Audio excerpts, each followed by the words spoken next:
Assalamualaikum warahmatullahi wabarakatuh. Perkenalkan, nama saya Mel Anggi Febrianti, NIM E 2019-2226 dari kelas Ekonomi Syariah 5, Fakultas Ekonomi dan Bisnis Islam, Institut Agama Islam Negeri Jember.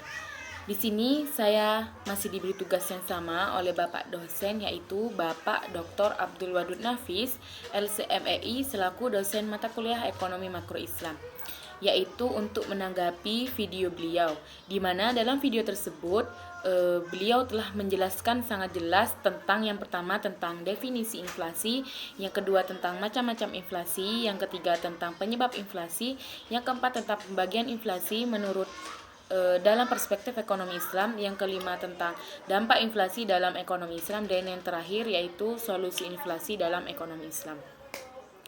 Saya setuju tentang definisi inflasi yang sudah dijelaskan oleh Bapak dosen. Namun saya memiliki tanggapan lain, yaitu menurut Sadono Sukirno dalam bukunya yang berjudul Makroekonomi yang terbit pada tahun 2002, dijelaskan bahwa inflasi adalah kenaikan dalam harga dan jasa yang terjadi karena permintaan bertambah lebih besar dibandingkan dengan penawaran barang di pasar. Dengan kata lain, terlalu banyak uang yang memburu barang yang terlalu sedikit. Biasanya jenis barang yang digolongkan untuk perhitungan inflasi diantaranya harga barang kelompok makanan, kelompok perumahan, dan kelompok pakaian. Penyebab inflasi yaitu yang pertama ada natural inflation atau inflasi alami. Biasanya terjadi seperti naiknya daya beli masyarakat secara real. Ekspor meningkat sedangkan impor menurun maupun turunnya tingkat produksi. Yang kedua, penyebab inflasi yaitu human error inflation. Biasanya terjadi karena kesalahan manusia sendiri, seperti terjadi korupsi dan administrasi yang buruk, pajak yang berlebihan, percetakan uang dengan maksud menarik keuntungan secara berlebihan. Selanjutnya yaitu solusi inflasi dalam ekonomi Islam. Apa sih solusi inflasi dalam ekonomi Islam?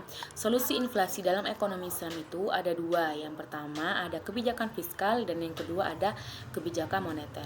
Kebijakan fiskal sendiri dibuat dengan tujuan dalam Islam itu untuk menciptakan stabilitas ekonomi, tingkat pertumbuhan ekonomi yang tinggi, serta pemerataan pendapatan. Yang kedua, kebijakan moneter. Kebijakan moneter yaitu Bank Islam harus mengarahkan kebijakan moneternya untuk mendorong pertumbuhan dalam penawaran uang yang cukup untuk membiayai pertumbuhan potensial dalam output jangka menengah maupun jangka panjang, dengan tujuan mencapai harga stabil dan tujuan-tujuan sosioekonomi Islam. Mungkin itu saja yang dapat saya sampaikan, kurang lebihnya mohon maaf. Wassalamualaikum warahmatullahi wabarakatuh.